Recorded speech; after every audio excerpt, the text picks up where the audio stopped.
Hello everyone, how are you? Welcome to Smart Study. मेरा नाम है ज्योति और आज से मैं इंग्लिश लिटरेचर के प्रीवियस ईयर क्वेश्चन पेपर की ये सीरीज स्टार्ट करने जा रही हूँ, क्योंकि मुझे लगता है किसी भी एग्जाम को क्वालिफाई करने में प्रीवियस ईयर क्वेश्चन पेपर अहम रोल अदा करते हैं। इनकी इंपॉर्टेंस को देखते हुए मैंने आज से ये सीरीज स्टार्ट की है। मेरी एक और सीरीज चली हुई है बेस्ट 1000 इंग्लिश लिटरेचर एमसीक्यूज, वो भी साइड बाय साइड चलती रहेगी और ये सीरीज भी। और मैं डेली 25 क्वेश्चन डिस्कस करूंगी। चलिए जी, आज का हम क्वेश्चन स्टार्ट कर लेते हैं। हमारा फर्स्ट क्वेश्चन यहाँ पे क्या कह रहा है, देखिए। Matthew Arnold touchstone were short passage even single line of classic poetry beside which the lines of other poets may be placed in order to detect the presence or absence of high poetic quality. In his study of poetry, Arnold cited Touchstone from such known English poets as Homer and Dante, and also from the English poet Shakespeare and Milton. Which English poet did he disapprovingly call not one of the great classic in the list below?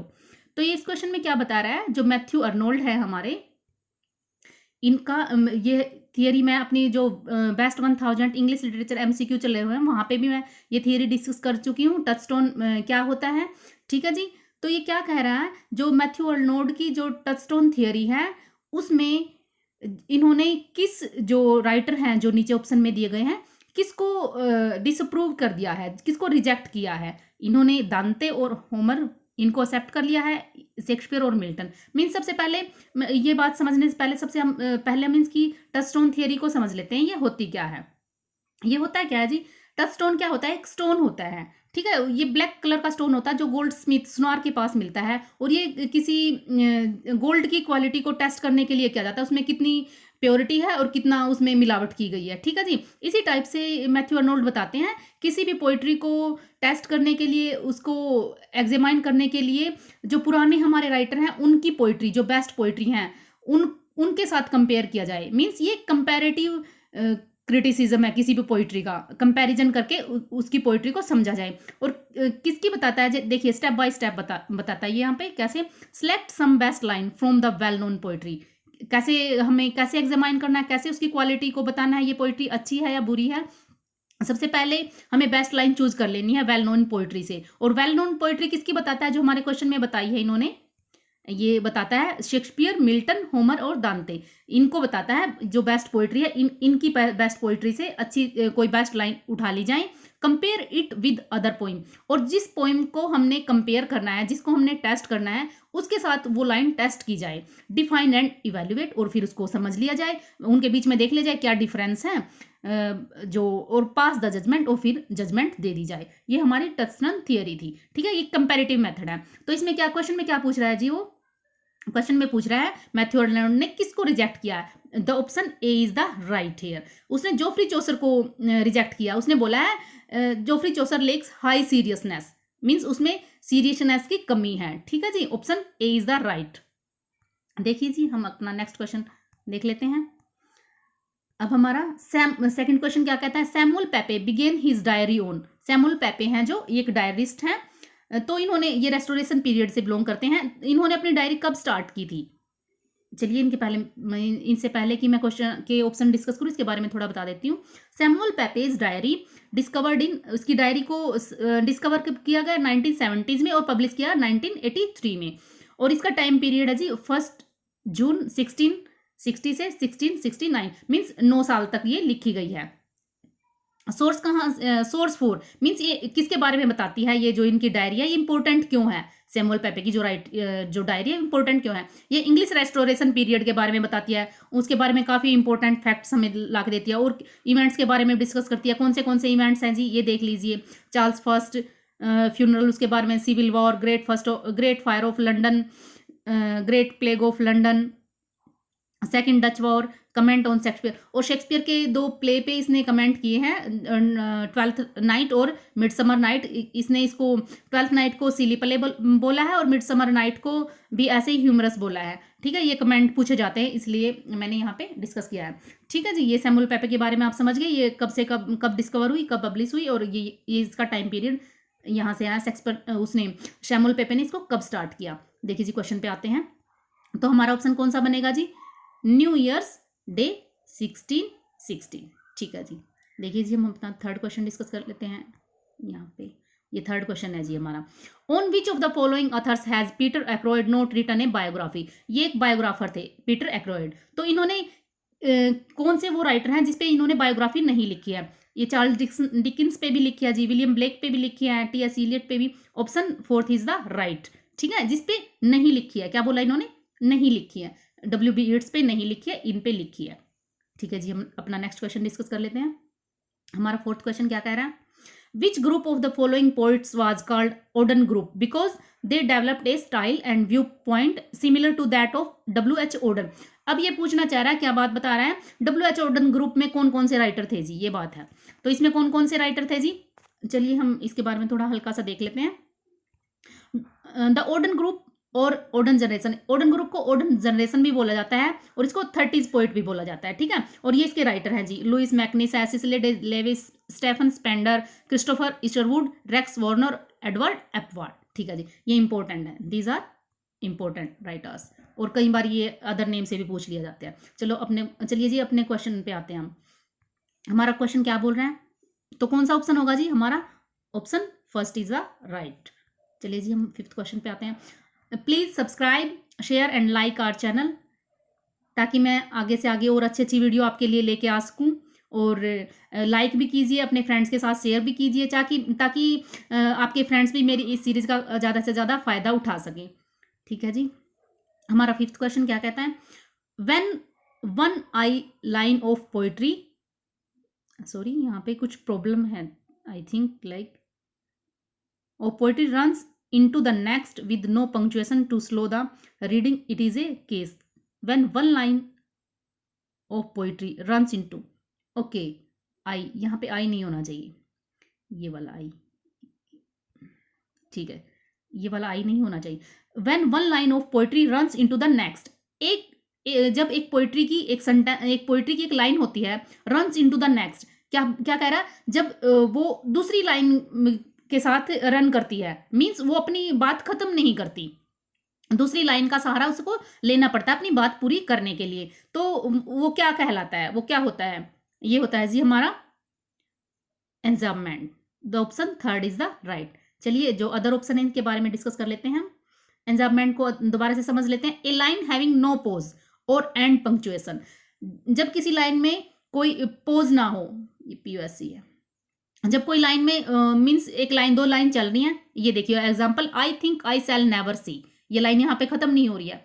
A poem as lovely as tree, अपनी line अपनी बात complete करने के लिए एक line को अगली line में जाना पड़ता है, मीन्स वो अकेले अपने आइडिया को कंप्लीट नहीं कर पाती। ठीक है जी, और हम सीजुरा पे की बात करें तो क्या है, a pause occur in the middle of the line और pause in a poetic line indicated with double slash. ठीक है, सीजुरा क्या है जी, एक pause in the middle of the line, वो क्या है, पोज नहीं होता, एंड नहीं होती कोई भी लाइन, मीन्स अगली जो कपलेट होता है, जो दो लाइन है तो दो लाइन में बात कंप्लीट करेगा, लेकिन सीजुरा क्या होता है, दो लाइन, एक लाइन में बीच में पोज आ जाता है। ठीक है, और ये डबल सिलेबल से इंडिकेट होता है। ठीक है जी, अपना क्वेश्चन डिस्कस कर लेते हैं नेक्स्ट। हमारा सिक्स्थ क्वेश्चन क्या कह रहा है, विच of the following not a characteristic of Victorian age, Victorian age की क्या विशेषता नहीं है इनमें से, तो क्या है जी, the rise of a highly competitive industrial technology, हाँ जी, विक्टोरियन एज में इंडस्ट्रियलिज्म आ चुका था, and emphasis on strictly controlled social behaviour, हाँ जी ये भी है, राइट है, romantic focus on home and family, यहाँ पे भी ये राइट है, the growth of rural tradition and movement from large city, क्या ये जो रूरल ट्रेडिशन है ये हमारा रोमांटिक पीरियड में आता है जी, ये इसकी करेक्टरिस्टिक्स नहीं है। ठीक है जी, तो हमारा ऑप्शन कौन सा बनेगा, the option fourth is the right, क्यों, नोट पूछा गया है। ठीक है, चलिए नेक्स्ट क्वेश्चन कर लेते हैं। In the heart of Midlothian, Walter Scott deals with the real political and personal detail but notable among his character is the depiction of, जो ये वर्क है जी heart of Midlothian, Walter Scott का है जी, ये रोमांटिक राइटर हैं, तो ये बता रहे हैं किस करेक्टर को का डिपिक्शन है, क्वीन विक्टोरिया के बारे में आया है यहाँ पे, क्वीन विक्टोरिया या क्वीन कैरोलिन या क्वीन एलिजाबेथ, तो option third is the right. चलिए जी इस नॉवल के बारे में हम थोड़ा सा डिस्कस कर लेते हैं। जो वाल्टर स्कॉट की एक सीरीज थी वेवरले सीरीज, ठीक है, उसका 7th नॉवल है जी। और टाइटल, जो ये टाइटल है ना, हार्ट ऑफ मिडलथियन, ठीक है जी, ये वाला, ये ना एक जो एडिनबर्ग में एक प्रिजन होती है ओल्ड टूल बूथ, उसका वहां से लिया गया टाइटल। मीन्स ये क्या है, हार्ट ऑफ मिडलथियन क्या है, एक एक प्रिजन है, एक जेल है। कहाँ पे है ये जेल? एडिनबर्ग में, वहां से टाइटल लिया गया है। बैकग्राउंड में क्या है, प्रोइटिस रोइट्स हैं, कैप्टन जेम्स। हाँ, यहाँ पे क्या होता है, ये दो दो स्टोरी लेके चलता है वाल्टर स्कॉट, दो स्टोरी डिस्कस करता है। एक तो जेम्स प्रोइटिस की। जेम्स प्रोइटिस कौन होता है?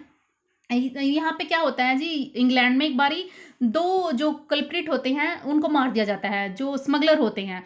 और जेम्स पोर्टिस क्या बोलता है अपने सोल्जर को, पूरे लंदन में आग लगा दो। तो वहाँ पे आगजनी हो जाती है और काफ़ी लोग मारे जाते हैं, लेकिन लास्ट में क्या होता है, जेम्स पोर्टियस भी वो जेल में मारा जाता है। हार्ट ऑफ मिडलथियन जो होता है जहाँ पे सेटिंग, वहाँ पे मारा जाता है। और दूसरी स्टोरी बताता है जी ये वाल्टर स्कॉट हेलन वॉकर की।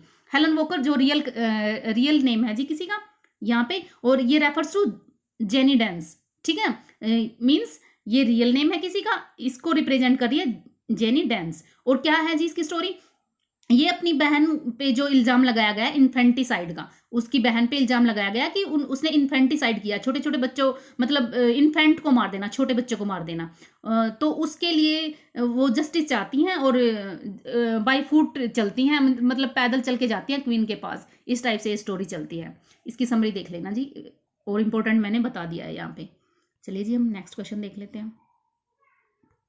हमारा 8th क्वेश्चन क्या कह रहा है, Chaucer's first work the book of duchess is a dream poem on the death of, ये एक ड्रीम एलिग्री है, ठीक है। ये किसके ऊपर बेस है, ये है डचेस ऑफ लैनकेस्टर।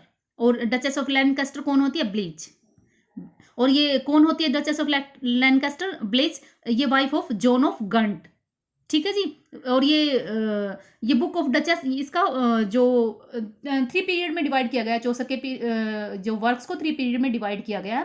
पहला है, मीन्स इसे टेक्निक से याद कर सकते हो, फ्ली, फ्रेंच, लेटिन और इंग्लिश। ये फ्रेंच पीरियड से बिलोंग करता है। फर्स्ट, ये सेकंड वर्क है। फर्स्ट वर्क है रोमांस ऑफ रोजेस, फिर Book of Duchess and then ABC. तो क्या है ये बुक ऑफ डचेस में, जॉन ऑफ गंट है जो रिक्वेस्ट करते हैं चौसर को कि आप मेरी वाइफ के ऊपर एक पोइम लिखिए। ये एक एलिजी है, यूलोजी भी है, मीन्स इसमें प्रेज भी किया गया है और इसकी इलिजी भी है। देखिए जी 9th क्वेश्चन क्या बता रहा है हमारा, what was Charles Lamb's connection with India.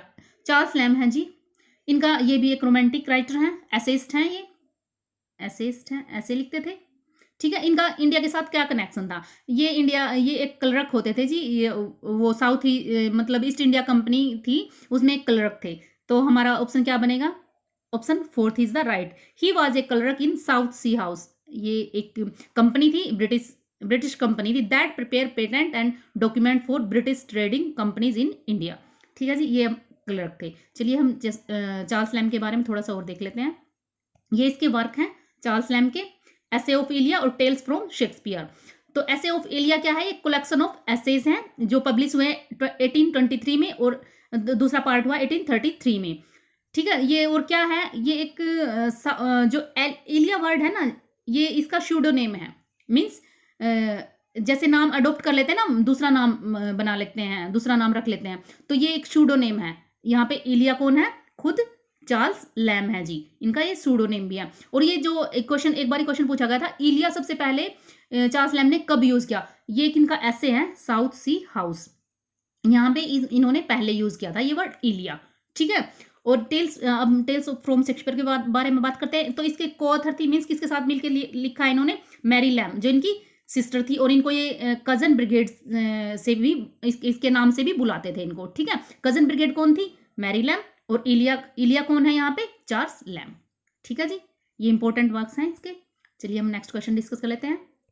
हमारा 10th क्वेश्चन क्या कहता है, find the odd one among the Marxist critic below. इनमें से कौन मार्क्सिस्ट क्रिटिक नहीं है, जॉर्ज लुकास ये भी हैं जी, ये अमेरिकन है एक, लुइस अल्थसर ये भी हैं, रेमंड विलियम्स, हाँ जी। 4th ऑप्शन नहीं है, ये कैनेडियन राइटर है, थियरिस्ट हैं ये भी। चलिए हम इनके बारे में हल्का फुल्का देख लेते हैं।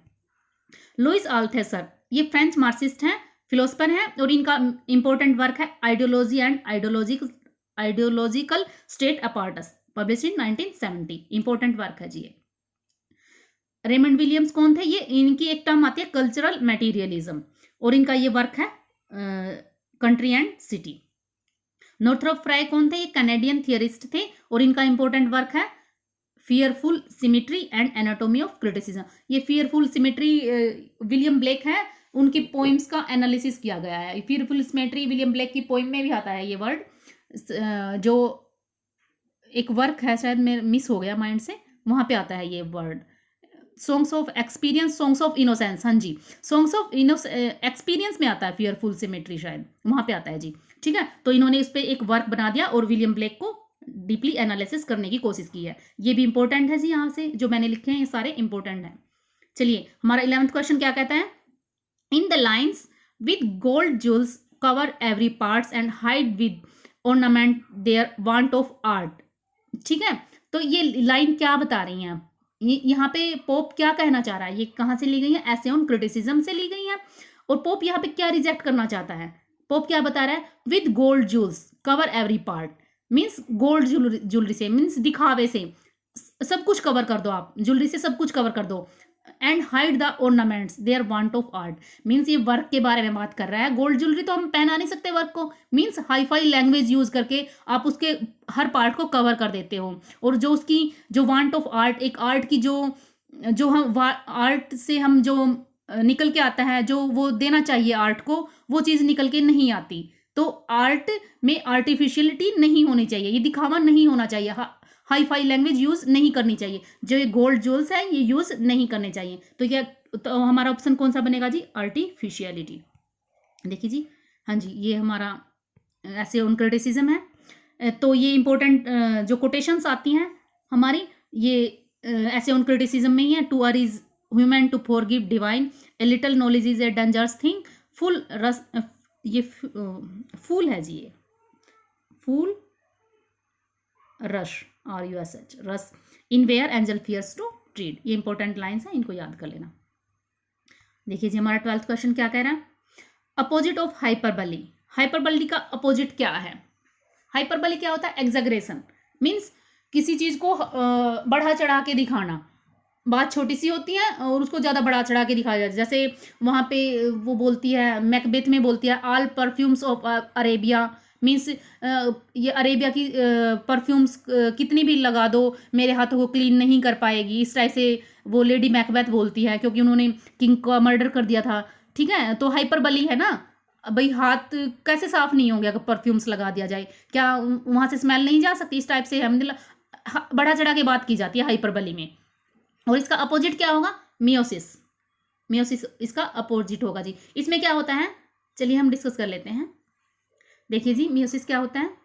ये होता है जी किसी को अंडरस्टेट कर देना, बिलिटल, डिसमिस कर देना, मीन्स किसी को नीचा दिखाना। Give impression that something is less important than, means उसको इतना नीचा दिखाना कि उसको बता देना कि आपकी कोई इंपॉर्टेंस नहीं है, चाहे वो कोई थिंग है, चाहे कोई वो आदमी है। It is antonym for hyperbole और सिनोनियम फॉर लिटोट। यहाँ पे भी नोट होता है ना इस टाइप, ये सिनोनियम लिटोट्स का सिनोनियम है और हाइपरबली का अपोजिट है। ठीक है, हाइपरबली में क्या होता है? बढ़ा चढ़ा कर बात की जाती है और इसमें नीचे गिरा दिया जाता है, मीन्स उसके नेगेटिव उल्टा बात की जाती है।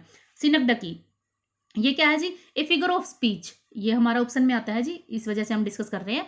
ये figure of speech use to represent a part for the whole, एक पार्ट के लिए हुल को यूज करना। जैसे England lost by 6 wicket. England, the word England, England किसके लिए यूज हुआ है? इंग्लिश टीम, जो क्रिकेट टीम होती है उसके लिए यूज हुआ, पूरी इंग्लिश टीम के लिए यूज हुआ। ठीक है, एक छोटे से पार्ट को हुल को रिप्रेजेंट करता है वो। ठीक है, चलिए जी, हमारा 13th क्वेश्चन क्या कह रहा है? What significance do we attach publication of I am an Indian in Canada.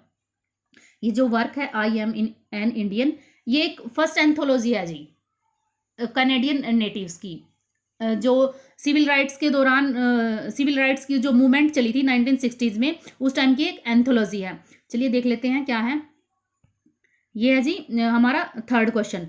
तो एक क्या होता है वहाँ पे, एक वर्क आता है, उस वर्क को पढ़ने के बाद क्या होता है, वहाँ पे जो सारे नेटिव्स होते हैं तो सिविल राइट मूवमेंट चल पड़ती है। वो अपने राइट्स के लिए जो आवाज़ उठाने लगते हैं, राइटर्स होते हैं, वो अपनी बुक्स इस मतलब सिविल राइट कंटेंट पे लिखने लगते हैं, अपने राइट्स अपनी बुक्स के थ्रू ज़्यादा से ज़्यादा अपनी आवाज़ उठाते हैं, सिविल राइट्स की डिमांड करते हैं। ठीक है जी, ये बात है। और ये सबसे पहली एंथोलॉजी आई थी जी, I am an Indian in Canada, ये फर्स्ट एंथोलॉजी थी। हाँ, वो वर्क कौन सा था जी यहाँ पे? The state of government of Canada on Indian policy, ये वर्क है, इंपॉर्टेंट वर्क है। ये पहला वर्क है 1969 इसके अराउंड आता है जी ये। और तो क्या होता है, ये वर्क पढ़ने के बाद क्या होता है, लोगों में ये सिविल राइट्स के प्रति मतलब इंटरेस्ट जागृत हो जाता है, और वो अपनी अधिकारों की मांग करने लगते हैं उस वर्क को। फिर ज़्यादा ही फ्लो आ जाता है, राइटर्स उभर के आने लगते हैं। ठीक है, देखिए जी, what is the moral of the nun's priest tale? Nun's priest tale ये कौन क्या है जी? चौसर की है जी, कैंटरबरी टेल्स में जो स्टोरीज हैं उनमें से एक स्टोरी है ये। कैंटरबरी टेल्स में क्या होता है, जो ये मैंने अभी भी बताया था, जो इंग्लिश पीरियड से रिलेटेड है कैंटरबरी टेल्स। और इसमें बहुत सारे टेल्स हैं। इसमें क्या होता है, जो पिलग्रिम्स पे जा रहे होते हैं बहुत सारे, ये जो यात्री हैं इकट्ठा होके, उस टाइम क्या होता था, जो अगर ट्रैवल करते थे तो जो लुटेरों का डर रहता था, वो सोच रहे थे इकट्ठे करके चलते हैं, हमें डर भी नहीं होगा। तो वो बोलते हैं हम में से हर आदमी, जितने भी हम ट्रैवलर हैं, दो दो स्टोरी सुनाएंगे, दो जाते टाइम और दो आते टाइम, ये डिसाइड होता है। लेकिन ऐसा कुछ कंप्लीट नहीं हो पाता। तो उनमें से एक नन्स प्रिस्ट टेल है। तो उसका मोरल क्या है, ये पूछना चाह रहा है हमारा क्वेश्चन। तो इसका मोरल है जी, चलिए हम इसके बारे में एक बार डिस्कस कर लेते हैं। इसके बारे में क्या है, यहाँ पे एक रूस्ट होता है शैंटिलियर, ठीक है। और वो शैंटिलियर क्या होता है, उसको एक फोक्स मिलती है रास्ते में। वो फोक्स बोलती है कि आपकी आवाज़ तो बड़ी सुंदर है, ये है वो है, मीन्स उसको बहकाने की कोशिश करती है। और पहले तो वो रूस्ट उससे सेंटिलियर होता है जो डर जाता है, लेकिन बाद में उसकी बातों में आ जाता है। जैसे ही वो अपना गाना गाने के लिए मुंह खोलता है, उसकी आंखें बंद हो जाती हैं, और वो जो फोक्स होती है उसको दबोच लेती है, और वहाँ से चली जाती है उसको दबोच के। तो क्या बता रहा है, जो मतलब वो फ्लैटर करता है उसको, आपकी आवाज़ ये है वैसी है, उसको मतलब उसकी तारीफ करता है। तो ये कहना चाह रहा है क्वेश्चन हमारा। तो मोरल क्या निकल के आता है वहाँ पे?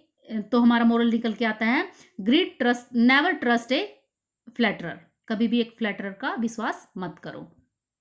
क्योंकि सेंटिलियर ने उस पर विश्वास कर लिया था, वो उसकी तारीफ कर रहा था, उसको लगा हाँ सच में ही तेरी आवाज़ ज़्यादा मीठी होगी, अच्छी होगी। चलिए जी, हमारा 15th क्वेश्चन क्या कह रहा है?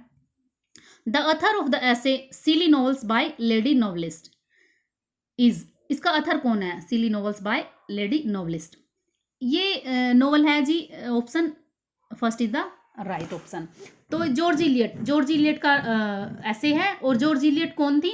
ये स्यूडोनेम है, ये मैरी एन एवंस का स्यूडोनेम है जी। ये रियल नेम था और ये स्यूडोनेम क्या होते हैं? मीन्स अभी अभी बताया था मैंने, अदर नेम यूज़ करना, रियल नेम की जगह दूसरा नेम यूज़ कर लेना। तो ये जो एक लेडी होती है मैरी एन एवंस, तो ये एक मैन का नेम अडोप्ट कर लेती है। इनको लगता है अगर मैं मैन का नेम अडोप्ट करूंगी तो मुझे ज़्यादा वैल्यू दी जाएगी, मेरे वर्क्स को ज़्यादा वैल्यू दी जाएगी। और इस वर्क्स में क्या डिस्कस कर रही है वो, जो वहाँ पे इसके टाइम में जो राइटर्स हुए हैं, जो लेडी नॉवलिस्ट हुई हैं, लेडी राइटर हुए हैं, जो वर्क लेडीज़ के ऊपर लिखे गए, उनको क्रिटिसाइज कर रही है। लेडी नॉवलिस्ट को क्रिटिसाइज कर रही है, और जो वर्क्स लेडी के लिए, वुमेन के लिए लिखे गए हैं, उनको क्रिटिसाइज कर रही है। ठीक है जी, ये work silly novels by lady novelist by George Eliot. और अगर मैं बात करूं हेनरी जेम्स की, हेनरी जेम्स का वर्क है जी important, the portrait of lady. अगर मैं बात, ये हेनरी जेम्स विलियम जेम्स के ब्रदर हैं। विलियम जेम्स कौन थे? जिसने स्ट्रीम ऑफ कॉन्शियसनेस कॉइन किया था अपने प्रिंसिपल ऑफ साइकोलॉजी में। ठीक है। और अगर मैं ऑस्कर विल्ड की बात करूं, ये ऑस्कर विल्ड का एक वर्क है जी इंपॉर्टेंट। बताइए आप इसके बारे में, आप कमेंट करके बताइए मुझे ऑस्कर विल्ड के बारे में। हमारा फोर्थ ऑप्शन है जी रिचार्ड स्टीले। इनका एक जर्नल आता था, पीरियोडिकल जर्नल, जिसका नाम था टैटलर। ठीक है, ये 1709 से 1711 तक चला था जी। ये वीक में 2 बार पब्लिश होता था जी। ठीक है। और ये हाँ, ऑप्शन थर्ड के बारे में मुझे कमेंट करके बताइए, इनका इंपॉर्टेंट वर्क कौन सा है। हमारा 16th क्वेश्चन क्या कह रहा है? The invincible spirit of Robinson Crusoe struggling to maintain a sustainable existence on a lonely island reflects means Robinson Crusoe, ये डैनियल डफ का वर्क है, 1719 में पब्लिश हुआ था। तो ये क्या बताना चाह रहा है, जब वो रॉबिन्सन क्रूजो 27 ईयर्स के लिए एक लोनली आइसलैंड पे रह जाता है और वो अपनी लाइफ स्ट्रगल फॉर सर्वाइवल करता है, वहाँ पे अपनी लाइफ मेंटेन करने के लिए जो स्ट्रगल करता है, वो चीज़ें किस चीज़ को दर्शा रही हैं, किसको दिखा रही हैं? Man's desire to return to nature? नहीं। The author's criticism of colonization, the ideal of rising for bourgeois, the aristocrats disdain for the harsh social reality. The option third is the right. ठीक है, idol for rising for बर्जुआ। ठीक है, चलो हम इसके बारे में थोड़ा डिस्कस कर लेते हैं। रॉबिन्सन क्रूजो क्या है जी? ये पब्लिश इन 1719, डैनियल डफ का वर्क है। सेटिंग कहाँ पे है इसकी? ये एक अमेरिकन कोस्ट पे सेटिंग है, और वो अमेरिकन कोस्ट कहाँ पे है? एक ग्रेट रिवर है ओरनोग्यू, उसके पास है जी ये। ठीक है, रॉबिन्सन क्रूजो ये मैं बता चुकी हूँ। ये क्या कर रहा है? बोर्जुआ क्या होता है? ये मिडिल क्लास होता है जी। मीन्स ये इसकी जो स्ट्रगल दिखाई गई है, जैसे ये उठने की कोशिश करता है, मीन्स अपनी लाइफ मेंटेन करने की, मिडिल क्लास की स्ट्रगल दिखाई गई है इसके थ्रू। ठीक है जी। हमारा 17th क्वेश्चन क्या कहता है? Who is the author of collection of the Celtic Twilight? ये कलेक्शन है, इसके ऑथर कौन है? इसके अर्थ है जी W.B. Yeats।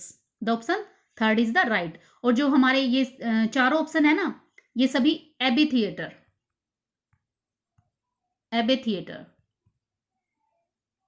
इससे जुड़े हुए हैं। और एबे थिएटर क्या था? W.B. Yeats ने इसको डेवलप किया था, और ये सभी इसके मेंबर थे एबे थिएटर के। ठीक है जी, ये इंपॉर्टेंट है, इसको याद रखना। चलिए जी, हम आगे डिस्कस कर लेते हैं। हमारा 18th क्वेश्चन क्या कह रहा है? In medieval England a dash was understood to be a trained होना चाहिए यहाँ पे, trained craftsman, one who work under a master who owned a business. क्या कह रहा है ये? मिडिवल इंडिया में उसको क्या बोला जाता था? जो आदमी एक क्राफ्ट्समैन होता था और एक मास्टर के अंडर वर्क करता था, मीन्स ये एक बिजनेस मैन होते थे जो ट्रेड में काफ़ी ट्रेंड होता था, लेकिन मास्टर के अंडर काम करता था, ये खुद से काम नहीं करता था। तो कौन होता था ये?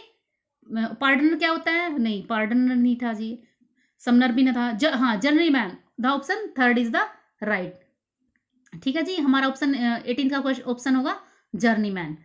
एक यहाँ पे एक जर्नीमैन ईयर्स भी यूज होता था। ये जर्नीमैन कौन होता था? ये इसको ये समझा जाता था कि ये बिजनेस में एक ट्रेंड है और इसने अपनी एजुकेशन ट्रेड में कंप्लीट कर लिया, लेकिन ये मास्टर नहीं है, और इसको एक डिप्लोमा 3 ईयर का डिप्लोमा भी इनके लिए होता था। ठीक है, और पार्डनर कौन है? जो डोर टू डोर जाकर मिडिवल इंग्लैंड में पुराने टाइम में डोर टू डोर जाकर पार्डन बांटते थे। पार्डन मीन्स उनको बोलते थे, जो कॉमन मैन होते थे, भाई आपने अगर कोई सिन किया है, आपने कोई पाप किया है, तो आप इतने पैसे दे दीजिए और आपका मतलब ये जो पाप है ये धुल जाएंगे। ठीक है, और ये समनर होते थे। समनर कौन होते थे? जो चर्च की तरफ से समन्स भेजते थे लोगों को। ठीक है, I think you better understand the option 19th discuss करते हैं। Christopher Marlowe's hero are said to be larger than life, both in their faults and in their qualities. They have a desire for everything in extreme in one of his plays. The hero wants to confirm the whole world, the name of the play. तो ये क्या कह रहा है? ये Christopher Marlowe के hero के बारे में बता रहा था कि वो लार्जर देन लाइफ होते थे, चाहे उनके गलतियों के बारे में बात कर लो, चाहे उनकी क्वालिटीज के बारे में बात कर लो, लेकिन एक हीरो होता है उनका जो पूरा वर्ल्ड को, who wants confirm the whole world, जो पूरा वर्ल्ड चाहता था उसके अंडर आए। तो ऐसा हीरो कौन सा है इन वर्क्स में से? जियो ऑफ माल्टा? नहीं, ये इसमें ग्रीड ज्यादा थी जी, ये पैसे के लिए था, इसकी मतलब ये पैसे के लिए ज्यादा इंटरेस्टेड था। और डॉक्टर फोस्टस ये नॉलेज के लिए था जी, ये ग्रीड थी इसमें। और टमरलिन द ग्रेट, हाँ जी ये था। The option third is the right. ये चाहता था, ये पावर चाहता था, ये मीन्स चाहता था कि पूरा वर्ल्ड मेरे अंडर हो। ठीक है, अगर मैं बात करूं टमरलिन द ग्रेट, ये तैमूर लंग के बारे में है जी, जो हमारे ये एक हिस्टोरिकल नावल है। ठीक है, तो इसका हीरो क्या था, कन्फर्म द होल वर्ल्ड। और जो माल्टा क्या है, ये यहाँ पे जो माल्टा एक बैराबस होता है, जो मीन्स जूइस होता है, और इसका जो टाइटल नेम है करेक्टर का, बैराबस। और यहाँ पे ना जब हम जो माल्टा जब ये प्ले खुलता है पूरा, मीन्स प्रोलॉग आता है, तो वहाँ मैकेवली एक करेक्टर आता है, वो एक स्पीच देता है, ट्रेजेडी ऑफ जू। ठीक है, ये क्वेश्चन बन चुका है यहाँ से। मीन्स जो प्रोलॉग में कौन है, जो करेक्टर बोल रहा है वो मैकेवली बोल रहा है, और क्या बोल रहा है, ट्रेजेडी ऑफ जू। ठीक है, और डॉक्टर फास्टस के बारे में बात करूँ, इसने डॉक्टर फास्टस क्या होते हैं, इसने सारी नॉलेज ले ली है, मेडिसिन में भी, लॉ में भी, और ये चाहता है मुझे कुछ और चाहिए अब, ज़्यादा से ज़्यादा। मीन्स अब मिस्टिकल वर्ड की तरफ बढ़ता है ये जैसे भूत प्रेत की तरफ बढ़ता है। तो इसको क्या होता है, लूसीफर आता है जी, एक मेफिस्टोफिल डेविल होता है, और लूसीफर उसका जो सर्वेंट होता है। तो उसको क्या करता है, मेफिस्टोफिल जो डेविल होता है, उसको ये 24 ईयर के लिए अपनी आत्मा को बेच देता है। इस टाइप से ये स्टोरी चलती है। यहाँ पे गुड एंड बैड एंजल होते हैं, काफ़ी कुछ होता है। ये सारे मस्ट रीड नॉवल वर्क हैं जी इसके तीनों। ठीक है, हमारे 19th क्वेश्चन का आंसर है जी थर्ड, टमरलिन द ग्रेट। देखिए जी हमारा 20th क्वेश्चन क्या कह रहा है, with what does the speaker claim to be half in love, ode to a nightingale. ये ode to nightingale John Keats का है जी पोइम। तो इसमें किसके साथ हाफ इन लव है, किसके साथ है जी ये, तो ऑप्शन हमारा क्या बनेगा, the nightingale haunting melody, the scented flavour of early summer, the night sky and all the star, the peace that comes with death. The option A is the right. उसकी जो नाइटिंगेल की जो sweet melody है, जो वो गाना गा रही है, जो सॉन्ग है, उसकी जो आवाज़ है, उसके साथ वो हाफ इन लव है। ठीक है, थोड़ा सा डिस्कस कर लेते हैं ओड टू नाइटिंगेल के बारे में। देखिए जी ये ओपनिंग लाइन है ओड टू नाइटिंगेल की, my heart and a drowsy numbness pains my sense as though of hemlock I had drunk. And ये अदर इंपॉर्टेंट लाइन है, I have half in love with easeful death called him soft name in my a mused rhyme. ठीक है, और इसकी अगर मैं हल्का फुल्का इसकी हल्की सी समरी के बारे में बात करूं, तो ये जॉन कीट्स हैं, जो एक पाम ट्री के नीचे, पाम ट्री पे जो एक नाइटिंगेल सिंगिंग कर रही है, तो उसके बारे में बता रहे हैं, उसकी आवाज़ कितनी स्वीट है, और वो सोचता है मुझे वो चाहता है मैं भी इस नाइटिंगेल के वर्ल्ड में चला जाऊं, और वो सोचता है तो मैं कैसे जा सकता हूँ, तो उसके दिमाग में बात आती है, मैं इमेजिनेशन के थ्रू ही जा सकता हूँ नाइटिंगेल के वर्ल्ड में। लेकिन जैसे जैसे पोइम ग्रो करती है, लास्ट में उसको पता चलता है मैं इमेजिनेशन के थ्रू भी नाइटिंगेल के वर्ल्ड में नहीं जा पाऊंगा। ठीक है जी, ये इंपॉर्टेंट है इसकी लाइन्स, इनको याद कर लेना। देखिए इसे हमारा in which chapter of poetics does Aristotle use the word catharsis. ये मैं अपने बेस्ट 1000 इंग्लिश लिटरेचर MCQs की सीरीज में डिस्कस कर चुकी हूँ पहले। In his definition of tragedy, ये ट्रेजेडी डिस्कस करता है, उस टाइम ये टर्म यूज़ करता है। ये नहीं, वो 4 टर्म यूज़ करता है, और मैं पहले बता चुकी हूँ टर्म्स के बारे में। तो कौन से चैप्टर में डिस्कस करता है ये भी मैं बता चुकी हूँ, ये चैप्टर 6 to 9 में डिस्कस कर रहा है। तो हमारा option second is the right option. ठीक है जी, अरिस्टोटल का वर्क है पोएटिक्स और कैथारसिस। चलो हम इन टर्म्स के बारे में दोबारा से एक बार फिर देख लेते हैं। ये कौन सी टर्म है हमारी 4, एनाग्नोसिस, इसका मतलब है means recognition, discover, recognise, means जब यहाँ पे किसी जो हमारा प्रोटैगनिस्ट होता है, जो करेक्टर होता है, अदर करेक्टर की ट्रू आइडेंटिटी के बारे में उसको नॉलेज हो जाती है, उसको रिकॉग्निशन हो जाता है। ठीक है, ये होता है हमारा anagnorisis. Peripeteia known as the turning point, जब हमारे प्रोटैगनिस्ट की लाइफ में एक टर्निंग पॉइंट आता है। कैसा टर्निंग पॉइंट आता है, good to bad, means high to low, उसकी लाइफ में फॉल हो जाता है। ठीक है, एनाग्नोसिस का मीनिंग है रिकॉग्निशन, पेरिपेशिया का मतलब है turning point from good to bad.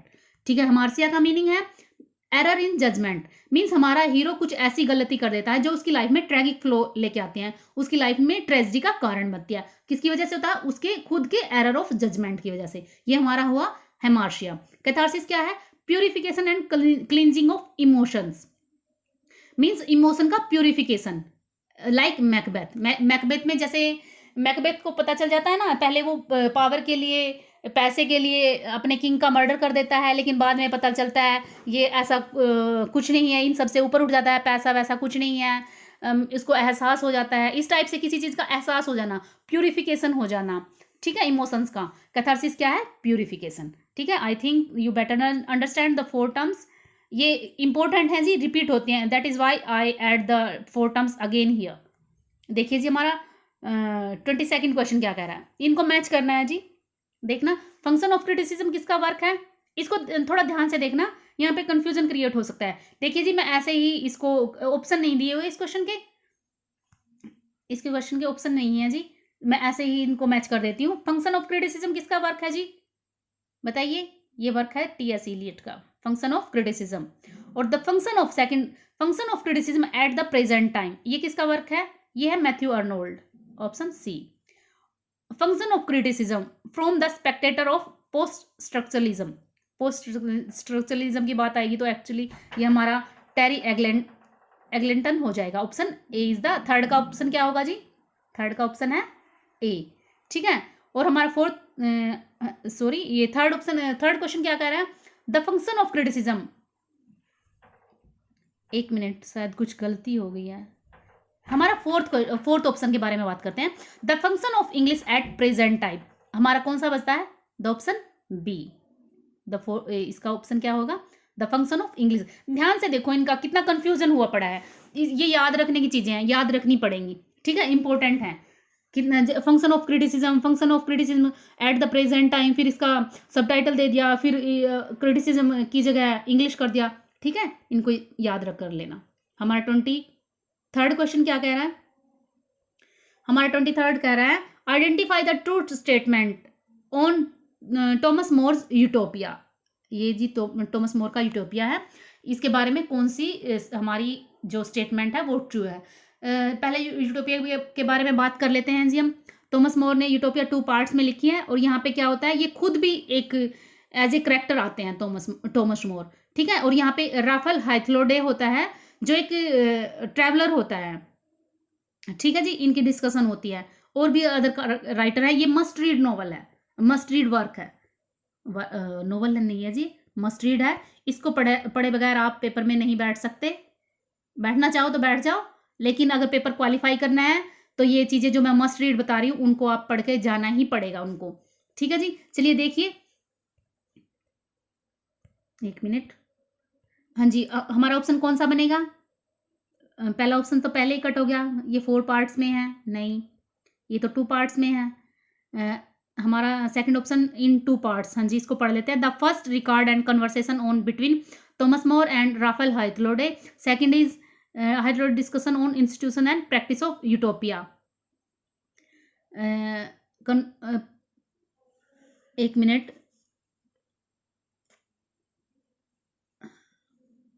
यहाँ पे कुछ कंफ्यूजन है इस क्वेश्चन में, मैं लेट मी डिस्कस, देखने दे मुझे एक बारी। Utopia is divided into, the option 4th is not right.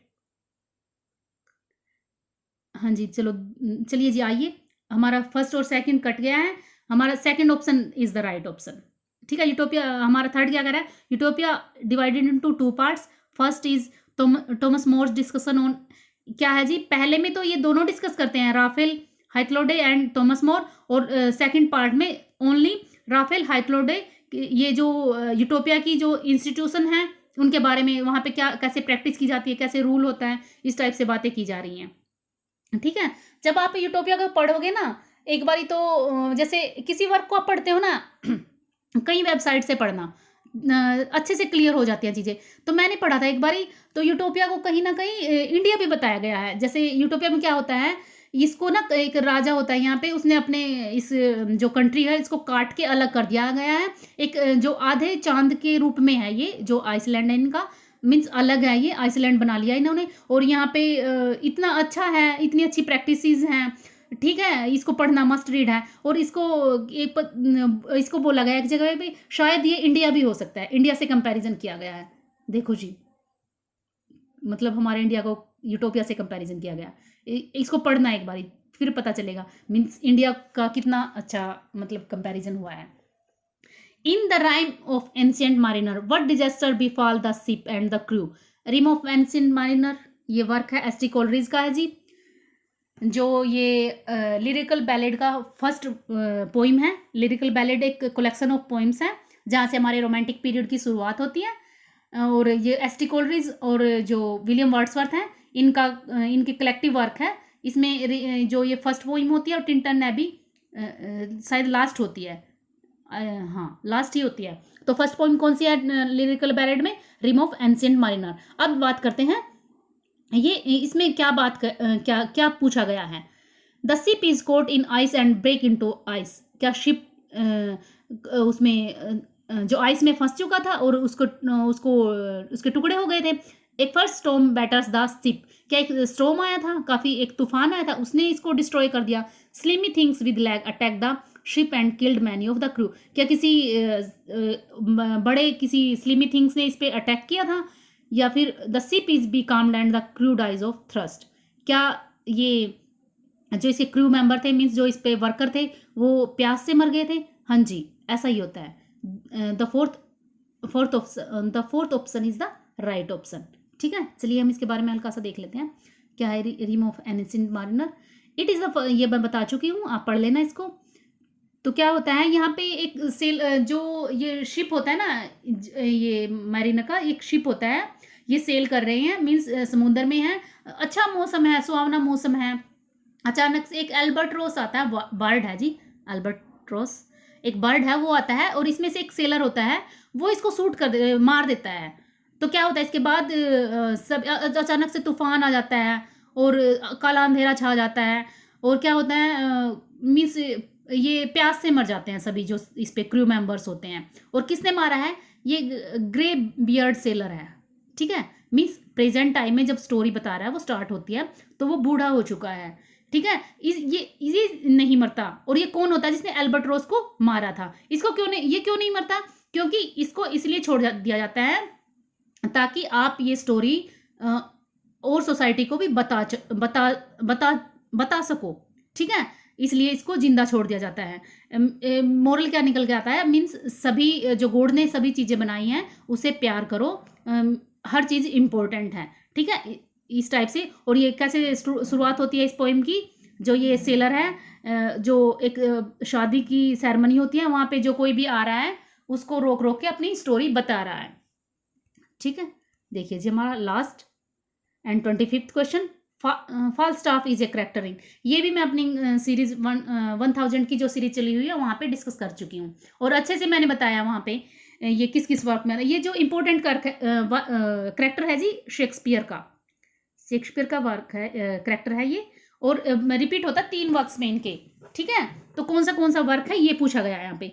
Henry IV part 1 में, the Merry Wives of Windsor, Titus and Andronicus. तो ये पहले 2 में आया है जी। हेनरी IV में क्या होता है, ये जो किंग होता है उसका फ्रेंड होता है, एक कॉमिकल करेक्टर है जी, ये कॉमिकल करेक्टर है। ठीक है, हमारा ऑप्शन कौन सा बनेगा? A and B is the right option. ठीक है जी, ठीक है जी, आज की मैं ये वीडियो यहीं पे एंड करती हूँ। और अगर आपको मेरी ये वीडियो पसंद आती है तो प्लीज़ लाइक कीजिए, मेरे चैनल को सब्सक्राइब कीजिए और अपने फ्रेंड्स के साथ शेयर भी कीजिए। और जो बेल आइकन दिखाई दे रहा है उसको प्रेस कर दीजिए ताकि आगे से आगे नोटिफिकेशन आपको मिलते रहें और मैं ऐसे ही आपके लिए सीरीज़ लेके आती रहूँ। प्लीज़ कमेंट करके बताइए आपको मेरी ये वीडियो कैसी लगी। और आज की वीडियो मैं यहीं पे एंड करती हूँ। Thank you.